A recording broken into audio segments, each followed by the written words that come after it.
Assalamualaikum warahmatullahi wabarakatuh. Salam sejahtera bagi kita semua.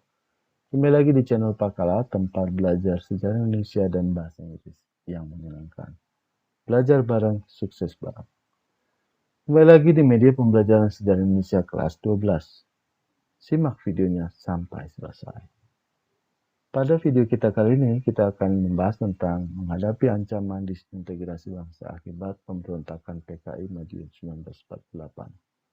Sebelum kita membahas mengenai proses pemberontakan PKI 1948 tersebut, alangkah baiknya kita mengerti terlebih dahulu mengenai disintegrasi dan integrasi nasional serta penyerahan kedaulatan Belanda kepada pemerintahan Republik Indonesia kembali ke negara kesatuan. Baik, kita mulai di bagian pertama ini. Sesuai dengan KBBI, disintegrasi yaitu keadaan tidak bersatu padu, terpecah belah, hilangnya keutuhan persatuan, perpecahan sehingga menimbulkan konflik atau perang. Sedangkan integrasi yaitu lawan kata dari disintegrasi yaitu pembauran hingga menjadi kesatuan dan persatuan yang utuh atau bulat. Howard Riggins menyatakan pendapatnya pada 1996, integrasi yaitu penyatuan bangsa, suku berbeda dari suatu masyarakat menjadi suatu kesatuan yang utuh untuk menjadi bangsa. Sedangkan Ernest Renan menyatakan bangsa terbentuk dari orang-orang yang punya latar belakang, pengalaman dan perjuangan sejarah yang sama serta hasrat untuk bersatu. Clifford Geertz menyatakan bangsa merupakan kumpulan orang dengan bahasa, sejarah, dan tanah yang sama. Itulah yang kita butuhkan sebagai bangsa yang besar, bangsa Republik Indonesia, yaitu adanya integrasi bangsa. Dan kita harus menghindari disintegrasi bangsa. Lalu, ada beberapa faktor pendorong integrasi nasional Indonesia. Yang pertama, perasaan senasib dan tujuan yang sama. Yang kedua, memiliki cita-cita yang sama, yaitu melepaskan diri dari pengaruh kekuasaan Belanda. Sehingga menjadi bangsa yang merdeka dan berdaulat. Tiga, keinginan bersatu sesuai dengan Sumpah Pemuda 28 Oktober 1928. Berikutnya, rasa cinta tanah air dan bangsa diwujudkan dalam upaya menegakkan kedaulatan negara dengan perjuangan bersenjata maupun diplomasi. Sedangkan faktor penghambat integrasi bangsa yaitu yang pertama masih adanya etnosentrisme, pandangan masyarakat mengenai suku tertentu dan meremehkan suku atau budaya lain. Tiga, tidak meratanya pembangunan ekonomi dan infrastruktur di daerah memicu ketidakpuasan kepada pemerintah pusat. Kita tahu bahwa Indonesia merupakan negara yang luas, bahkan kita mempunyai 3 zona waktu yang berbeda, ya, WIB, waktu Indonesia bagian barat, waktu Indonesia bagian timur, dan waktu Indonesia bagian tengah. Hal ini harus dapat kita pikirkan bersama, harus dapat kita dukung bersama bagaimana terjadi pemerataan pembangunan. Semua fasilitas, baik itu daerah-daerah yang dekat dengan pusat pemerintahan maupun daerah-daerah yang jauh dari pusat pemerintahan. Sehingga dapat terjadinya persatuan dan kesatuan bangsa yang lebih kokoh lagi. Selanjutnya, kita harus membahas mengenai penyerahan kedaulatan dan kembali ke negara kesatuan. Kita tahu bahwa Belanda melakukan banyak sekali upaya-upaya untuk menghambat atau menggagalkan proses kemerdekaan bangsa Indonesia yang merdeka dan berdaulat.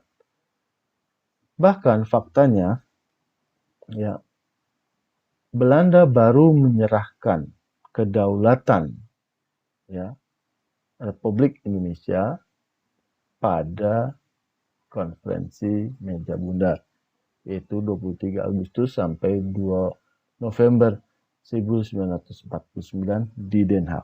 Meskipun Indonesia sudah merdeka atau menyatakan proklamasi kemerdekaannya pada 17 Agustus 1945. Ya, kita tinggal menghitung butuh berapa tahun bagi Belanda untuk menerima kenyataan tersebut. Kemudian konferensi Meja Bundar bukanlah satu-satunya perundingan atau perjanjian dengan Belanda. ada beberapa perjanjian atau perundingan ya yang dicatat sebagai fakta sejarah. Yang pertama, perundingan Hoge-Veluwe 10 Februari sampai 12 Maret 1946. Yang kedua, perundingan Linggarjati 10 sampai 15 November 1946. Kemudian kita tahu adanya agresi militer Belanda pertama pada 21 Juli sampai 5 Agustus 1947 dengan suatu operasi serangan militer ke Jawa dan Sumatera. Selanjutnya yang ketiga, perjanjian Renville. Perjanjian Renville ini kita tahu akan banyak sekali cobaan atau dampak yang kurang baik dari perjanjian Renville.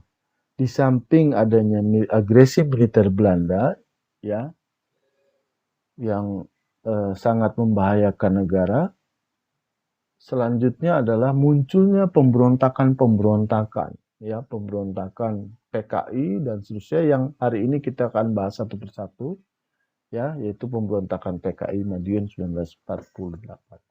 Perjanjian Renville itu sendiri ya dilakukan pada 8/12/1947 sampai 17/6/1948.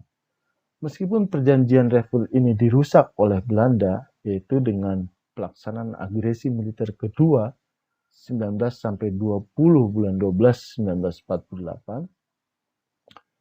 Alhamdulillah Hirobbil Alamin, puji syukur kepada Allah Subhanahu wa taala, bangsa ini masih tetap bertahan. Pada agresi militer kedua tersebut, ya, kondisi negara tentunya sangat mengkhawatirkan, sangat di ujung tanduk, ya. Belanda saat itu menyerang Yogyakarta. Kita tahu Yogyakarta adalah ibu kota Indonesia pada saat itu. Kemudian Belanda juga berhasil menangkap Soekarno-Hatta, Sahril, dan tokoh-tokoh pemimpin pemerintahan lainnya.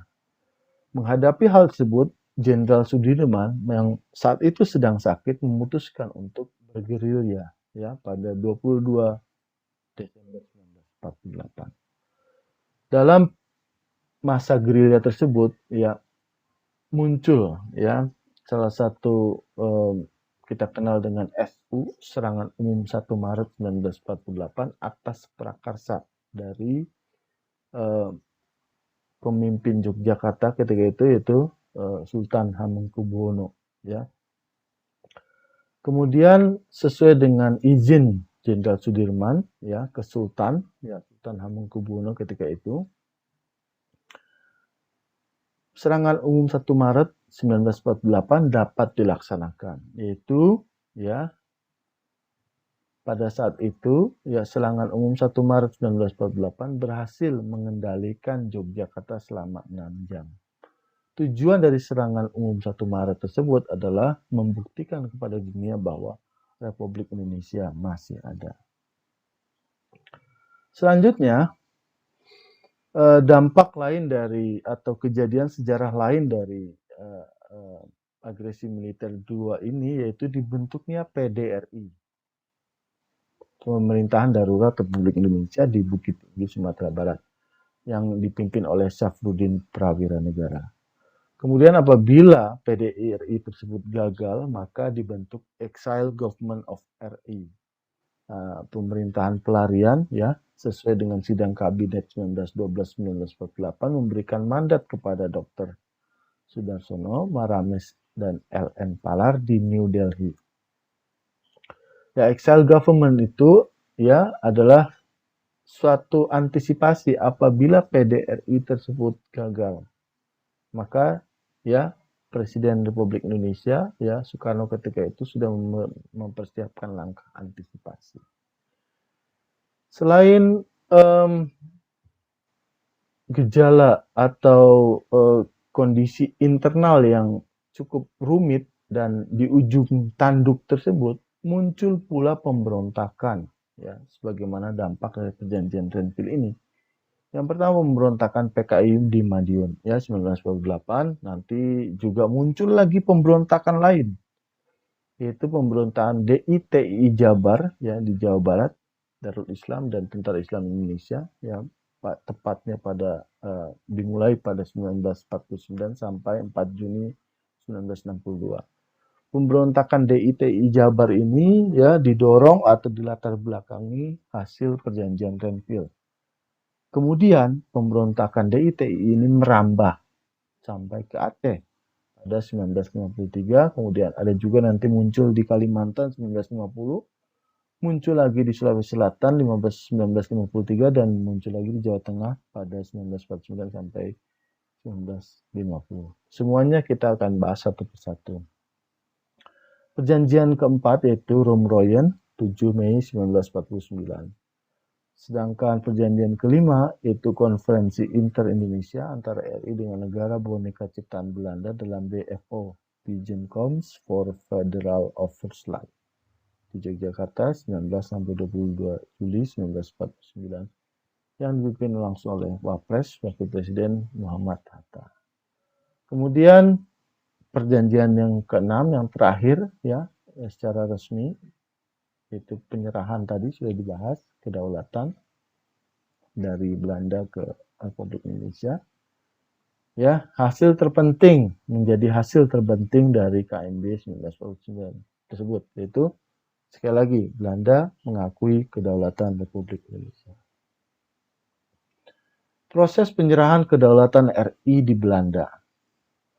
Sebagaimana kita ketahui, dampak dari hasil Konferensi Medan Bundar adalah pengakuan kedaulatan Republik Indonesia, tapi versi Belanda adalah Republik Indonesia Serikat RIS. Maka 15 Desember 1949 diadakan pemilihan Presiden RIS dengan calon tunggal Presiden Soekarno. Lalu 20 Desember 1949, Kabinet RIS dipimpin Hatta yang dilantik oleh Presiden Soekarno. Dilanjutkan 23 Desember 1949, ya, delegasi Hatta datang ke Belanda untuk menandatangani piagam penyerahan dan pengakuan kedaulatan dari Belanda, kecuali Papua, dari Belanda ke Indonesia, kecuali wilayah Papua. Ya. Ada apa dengan Papua? Wah, nanti akan kita bahas pada sesi video berikutnya ya, supaya tidak terjadi tumpang tindih. Inilah yang aneh ya. Semua wilayah di Indonesia dikembalikan kepada pemerintah Republik Indonesia oleh Belanda. Namun kecuali Papua. Ada apa dengan Papua? Nah, itu menarik sekali. Ya, pada saat itu Belanda sudah mengetahui adanya kekayaan alam di Papua, yaitu emas dan tembaga. Yang hari ini kita punya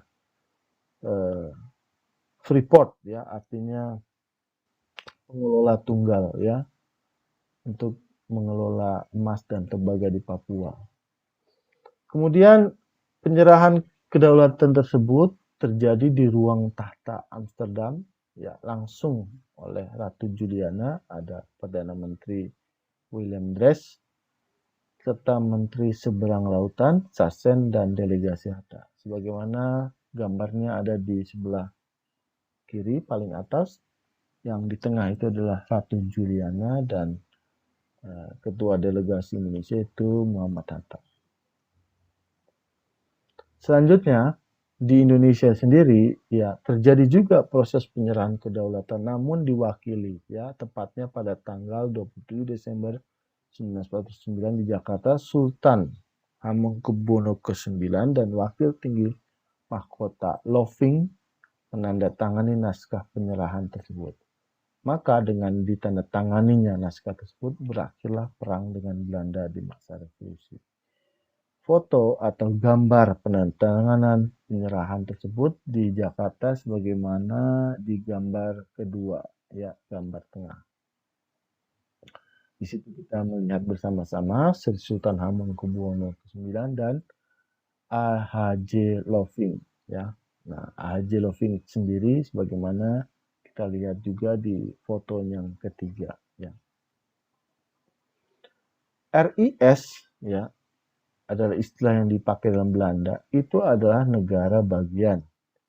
Ya, hal ini merupakan strategi Belanda untuk memecah belah Republik Indonesia. Maka, ya, hasil KMB tadi, ya, pengakuan terhadap RIS tentunya tidak diterima oleh berbagai kalangan di Indonesia. Maka oleh karena itu, ya banyak kalangan di Indonesia maupun banyak daerah-daerah di Indonesia menuntut kembali ke negara kesatuan Republik Indonesia. Bukan negara Indonesia Serikat, tapi negara kesatuan. Maka 19 Maret 1950 pemerintah mengeluarkan UU Darurat ya nomor 11 tahun 1950 berisi tentang perubahan susunan kenegaraan RIS. Negara bagian bergabung ke Negara Kesatuan Republik Indonesia. Selanjutnya 19 Mei 1950 ada kesepakatan RIS RI ya antara RIS dan RI membentuk NKRI, Negara Kesatuan Republik Indonesia. Maka 17 Agustus 1950 negara federal RIS dibubarkan dan kembali ke Negara Kesatuan dengan UUD 1950. Nah, itu adalah proses bagaimana telah diserahkan kedaulatan kepada Belanda ya dalam istilah RIS, kemudian proses internal di pemerintah Indonesia mengubah dari RIS menjadi Negara Kesatuan Republik Indonesia atau kembali ke Negara Kesatuan Republik Indonesia sebagaimana yang sudah disampaikan baru saja. Ya, untuk memahami RIS lebih lanjut, berikut adalah peta RIS menurut Konstitusi Republik Indonesia Serikat pada 1949. Ya, kita tahu ya yang warna merah adalah Republik Indonesia, wilayahnya sangat sedikit, meliputi Jawa dan Sumatera. Jawa juga tidak seluruhnya ya. Kemudian ada negara Indonesia Timur, ada negara-negara bagian yang berwarna kuning dan negara-negara otonom. Ya, kesemuanya tergabung dari RIS ya. Untuk lebih lanjut mengenai bagian-bagian dari negara bagian tersebut, kita punya yang pertama negara Indonesia Timur, ya itu yang paling timur ya. Kemudian Jawa Timur ya sudah dilihat, kemudian Sumatera Timur ya sudah ada. Kemudian Madura, Pasundan, Jawa Barat, ya, Sumatera Selatan, dan 7 adalah Republik Indonesia. Kita tahu bahwa Republik Indonesia itu yang berwarna merah saja. Selanjutnya ada juga daerah otonom. Yang pertama Banjar, ya Banjar itu di Kalimantan, ya ada juga Bangka, ya Bangka Belitung, ya Bangka, ya Bilitong, ya atau hari ini jadi Bilitung. Jawa Tengah, Kalimantan Timur, Dayak Besar, Riau, Federasi Kalimantan Tenggara, dan yang ke-9 Kalimantan Barat Daerah Istimewa. Nah, itu adalah gambaran wilayah-wilayah RIS ya yang diakui oleh Belanda. Namun sekali lagi RIS telah dibubarkan menjadi Negara Kesatuan Republik Indonesia ya. Selanjutnya kita masuk pada materi inti kita yaitu dasar pemberontakan PKI. Pemberontakan PKI di Madiun. Yang pertama dari pengapa terjadi pemberontakan PKI di Madiun, maka kita harus tahu dasarnya atau latar belakangnya atau sebab musababnya. Yang pertama sudah disinggung di awal, ya adanya perjanjian Renville yang tadi membawa kekecewaan. Ya, perjanjian Renville tersebut mempunyai dampak, ya baik dampak internal dalam tubuh Indonesia maupun dampak eksternal, ya. Kita tahu bahwa hasil perjanjian Renville adalah wilayah RI, ya, wilayah Republik Indonesia, ya, semula Jawa, Sumatera, Madura makin sempit dengan adanya garis Van-Mook, garis perbatasan yang, ya, memisahkan wilayah Belanda dan Indonesia setelah perjanjian Renville pada Januari 1948. Perjanjian Renville ini ya tentunya mengakhiri agresi militer Belanda yang pertama, ya, dan posisi Belanda semakin untung secara ekonomis dan politis. Selanjutnya pada Januari 1948, ya kita tahu bahwa ribuan pasukan TNI dari divisi Siliwangi hijrah ke Surakarta dan Yogyakarta, ya. Kenapa mereka hijrah? Ya, itu adalah karena perjanjian Renville tadi, ya. Hal itu tentunya dikecam oleh sebagian besar warga negara Republik Indonesia, sehingga membuat Perdana Menteri Amir Syarifuddin, ya, diberikan mosi tidak percaya. Dan dampak dari mosi tidak percaya tersebut, kabinetnya jatuh, ya, sehingga pada 23 Januari 1948 kabinet Amir Syarifuddin diganti oleh kabinet Muhammad Hatta sebagai Perdana Menteri. Setelah dijatuhkan pada mosi tidak percaya, Amir Syarifuddin menjadi oposisi dengan membangun FDR, Front Demokrasi Rakyat. Ya. Front Demokrasi Rakyat ini berisi gabungan ormas seperti PSI, ya, Pesindo, SOBSI, Barisan Tani Indonesia, dan yang terakhir adalah PKI, Partai Komunis Indonesia. Selanjutnya, Muhammad Hatta memimpin kabinet dan menjalankan program-program kabinet dengan efektif dan seefisien mungkin. Beberapa program yang paling terkait dengan pemberontakan PKI ini adalah dilaksanakannya program RERA, reorganisasi dan restrukturisasi oleh Muhammad Hatta, yang sebelumnya program RERA itu adalah programnya Amir, ya, namun dieksekusi atau dilaksanakan oleh Muhammad Hatta.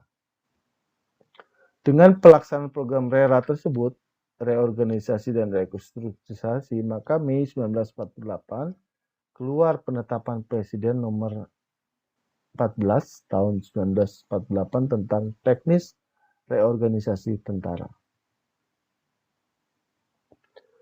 Teknis reorganisasi tentara tersebut, ya, membuat yang pertama peleburan divisi tentara.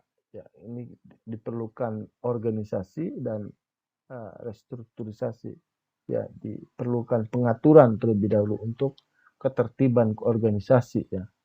Yang kedua, pengurangan anggota angkatan bersenjata sebesar 463.000 orang. Ini jumlah yang besar, ya, pada saat itu. Ketiga, pembubaran TNI masyarakat, ya, sebanyak 90.000 orang, ya. TNI masyarakat itu maksudnya adalah laskar rakyat yang bersenjata, ya. Kebanyakan yang dibubarkan, ya, dari 90.000 orang tersebut adalah laskar rakyat komunis yang memang tidak pernah mau bergabung dengan TNI, ya, karena mempunyai agenda tersendiri. Agendanya apa, ya? Ya, hari ini, ya, yaitu pemberontakan itu sendiri.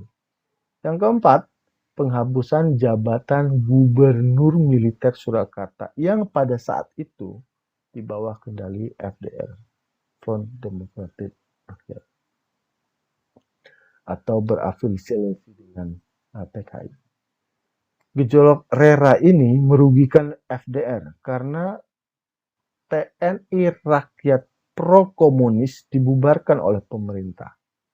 Ya, itu merugikan FDR. Sekaligus, ya, hal tersebut menjadi peluang bagi FDR untuk mengecam keras kabinet Hatta, baik dalam dan luar sidang BP Badan Pelaksana KNIP. Pada 10 Agustus 1948, Musso kembali ke Indonesia dari Soviet. Kita tahu bahwa Musso adalah tokoh PKI yang melaksanakan pemberontakan Madiun pada 1948. Otaknya, mastermind-nya. Musso sendiri, ya, melarikan diri ke luar negeri, ke Soviet, ya, setelah sebelumnya gagal pula melakukan pemberontakan PKI di tahun 1926 pada saat itu masa pemerintahan kolonial Belanda, ya. Jadi kita lihat berdasarkan fakta sejarah ini, PKI sudah memberontak berkali-kali. Dimulai dari masa pemerintahan kolonial Belanda sampai ke masa pemerintahan Republik Indonesia yang sudah merdeka tadi. Musso sebagai mastermind pemberontakan PKI di Madiun pada 1948 ini mengusung konsep jalan baru. Apa sih jalan baru? Jalan baru konsep Musso adalah yang pertama, membentuk Front Nasional menghimpun kekuatan komunis dan non-komunis dipimpin oleh PKI. Kedua, PKI menjadi partai tunggal Marxis dan Leninis. Ketiga, selaraskan perjuangan PKI dengan agenda komunis internasional. Itu adalah jalan baru yang menurut Musso merupakan konsep yang tangguh ya untuk merebut pemerintahan Indonesia menjadi pemerintahan berbentuk komunis tadi. Selanjutnya,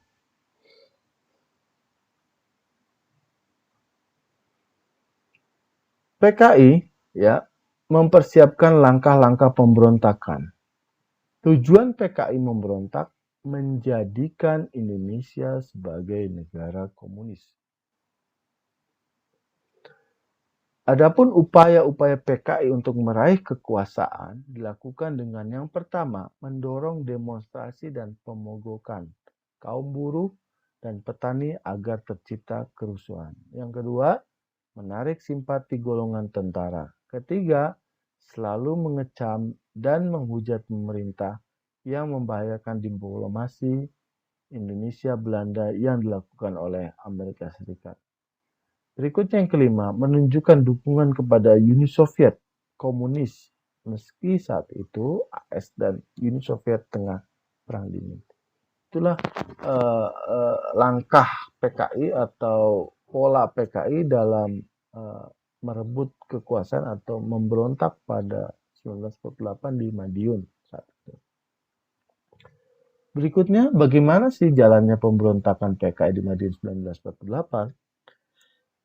Jalannya pemberontakan PKI di Madiun 1948 itu dimulai dari situasi politik yang panas. Anggota serikat buruh, pemuda, dan tentara dihasut untuk memberontak kepada pemerintah Republik Indonesia hingga puncak kerusuhan pada 13 sampai 16 September 1948. Kita tahu bahwa kondisi kerusuhan tersebut ya menyebabkan negara dalam keadaan gawat tentunya. Dan fakta sejarah juga menunjukkan ya di tahun yang sama terjadi agresi militer Belanda. Ya, luar biasa ya. Berarti ini kita pahami betapa ujian dan cobaan ya bagi pemerintah Republik Indonesia yang baru saja merdeka ini sangat besar dan sangat kuat.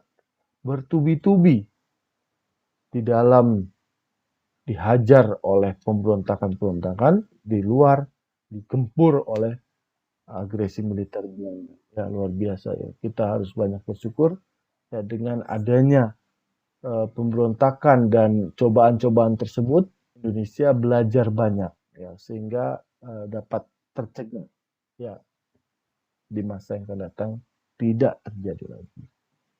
Berikutnya, setelah tentara dihasut, buruh dihasut, pemuda dihasut, ya maka akhirnya ya terjadi kontak tembak. Itu diawali dengan serangan kelompok pemuda di Solo kepada TNI. Dalam serangan tersebut, Dr. Muwardi, ya, pemimpin barisan Banteng anti FDR atau PKI, diculik dan dibunuh secara keji. Kita tahu Dr. Muwardi sebagaimana digambar itu ya di lingkaran merah, dia ikut serta dalam proses ya pembacaan proklamasi kemerdekaan Indonesia 17 Agustus 1945. Kemudian selain pembunuhan Dr. Muwardi, ada juga pemogokan buruh di daerah Delanggu. Ya, pada kondisi sedemikian panasnya, ya, Kabinet Hatta mengumumkan negara dalam keadaan bahaya. Berikutnya pada 19 September 1948, Musso dan Amir Syarifuddin, ya, awalnya adalah Perdana Menteri, kemudian ikut memberontak, ya, Amir Syarifuddin, akhirnya memproklamirkan negara Republik Soviet Indonesia. Ya, di mana? Di Madiun. Hal itu tentunya menjadi suatu yang sangat berbahaya, ya. Ya, di mana Musso dan Amir sudah memproklamasikan negara Republik Soviet Indonesia yang berdasarkan komunisme. Mulai dari proklamasi tersebut, ribuan satuan TNI yang pro PKI ya, menguasai keseluruhan kota Madiun untuk dijadikan ibu kota negara Soviet Indonesia berdasarkan komunisme. Di samping penguasaan Madiun ya oleh tentara pro PKI ya diikuti dengan pembunuhan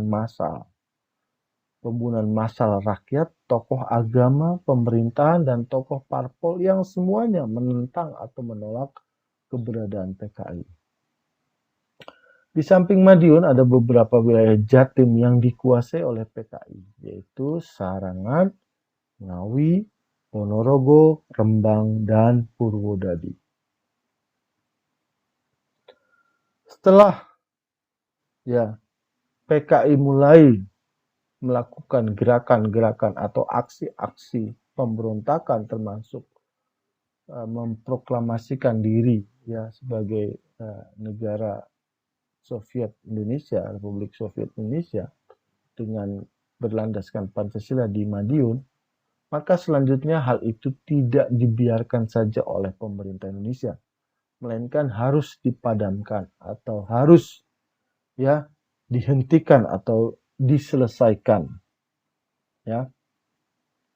Maka langkah-langkah atau proses pemadaman pemberontakan PKI Madiun 1948 yaitu pemerintah pada 15 September 1948 mengangkat Kolonel Gatot Subroto. Nah, kita lihat itu gambar dari foto Kolonel Gatot Subroto sebagai gubernur militer Surakarta membawahi Semarang, Pati, dan Madiun.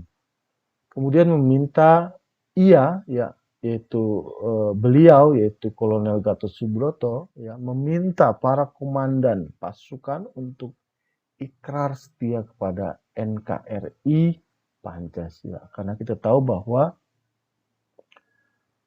yang memberontak bukan hanya buruh dan petani, kemudian para pemuda, tapi juga ada dari kalangan tentara.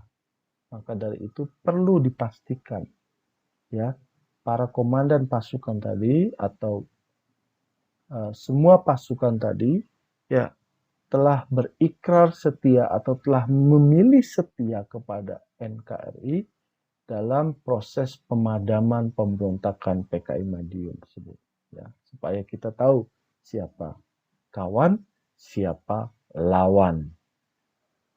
Pada 19 September 1948, Soekarno berpidato di RRI menyerukan kepada seluruh rakyat untuk memilih setia pada NKRI ya atau PKI. Pemerintah menyusun operasi militer besar menumpas PKI Madiun, termasuk melarang terbit beberapa koran komunis yaitu Patriot, Bintang Merah, Revolusioner, dan Suara Ibu Kota. Koran-koran komunis tersebut acap kali menjadi corong bagi anggota komunis untuk menyebarluaskan ide, gagasan, pemikiran mengenai komunisme. Selanjutnya, Kabinet Hatta bersidang dan BP, Badan Pelaksana KNI, menyetujui memberikan waktu 3 bulan kepada Presiden Republik Indonesia untuk menyelamatkan negara. Pada saat itu, Jenderal Sudirman sedang sakit, sehingga diserahkan ke Panglima Markas Besar Komando Jawa Kolonel A.H. Nasution. TNI menurunkan Tentara Divisi Cadangan Siliwangi dan kesatuan lainnya di Jawa Timur.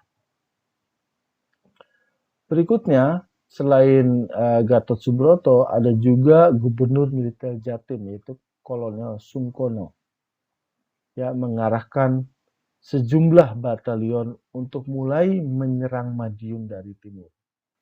Dari arah barat, serangan dilakukan oleh Batalion Gubernur Militer Jawa Tengah, Kolonel Gatot Subroto. Kemudian serbuan ini dipimpin oleh Kolonel Gatot Subroto, termasuk ya dari divisi Siliwangi tersebut. Cukup 1 hari, TNI berhasil mematahkan serangan pemberontakan PKI atau FDR. Pada 30 September 1948, PKI resmi ditumpas habis. Madiun dan semua kota di Jawa Timur dibebaskan dari pengaruh PKI oleh TNI. Ya, serangan gabungan ya dari Kolonel Sungkono, Kolonel Gatot Subroto, ya, kemudian Kolonel Aha Nasution. Selanjutnya, hasilnya pada 30 Oktober, 31 Oktober maksudnya, 1948, Musso tertembak mati. Nah, sebagaimana gambarnya di paling atas, Musso tertembak mati dalam suatu serangan TNI di Samandang, Ponorogo, Jatim. Kita tahu bahwa Musso berusaha melarikan diri lagi, ya, karena mengetahui gejala gagalnya pemberontakan PKI di Madiun tersebut. Namun, Musso tertembak mati. Berikutnya, 29 November 1948, Amir Syarifuddin serta Supriyono dan lainnya tertangkap di Pulau Dadi lalu dihukum mati. Amir Syarifuddin, ya, kita tahu mantan Perdana Menteri yang digulingkan atau dijatuhkan karena mosi tidak percaya oleh kabinet Muhammad Hatta, menjadi pembelot atau menjadi pengkhianat bangsa dengan memberontak kepada NKRI, ya, bergabung bersama PKI. Ya, akhirnya Amir Syarifuddin dan Suripno tertangkap di Purwodadi lalu dihukum mati. Namun, ya, ada hal yang membuat sedikit ya atau membuat kekhawatiran, ya, sedikit kekhawatiran, yaitu pada saat itu tokoh muda PKI yaitu Aidit dan Lukman berhasil melarikan diri. Kita tahu Aidit ini kelak akan menjadi mastermind atau otak kunci dari gerakan 30 September 1965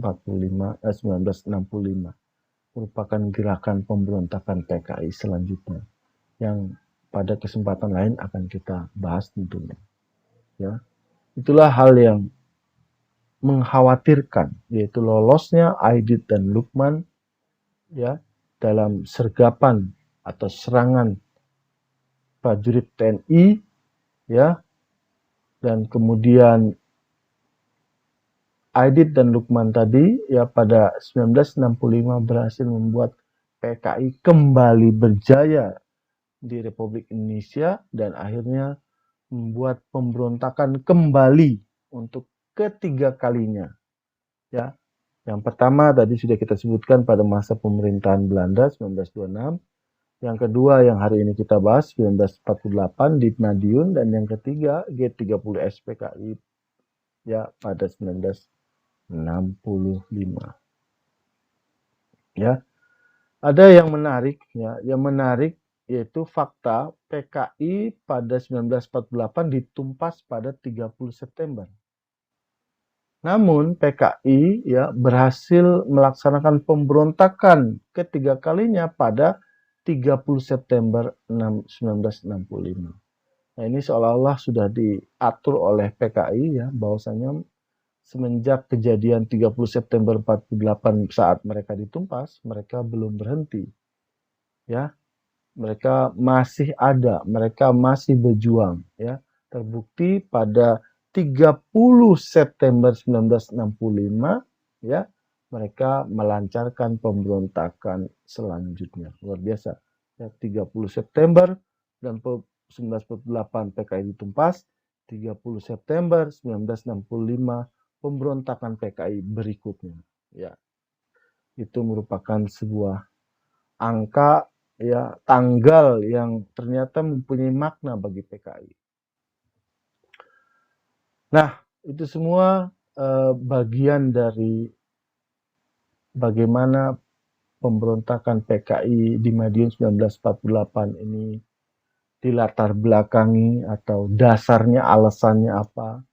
Selanjutnya sudah disajikan pula bagaimana jalannya proses pemberontakan dan ditutup dengan bagaimana ending dari pemberontakan tersebut.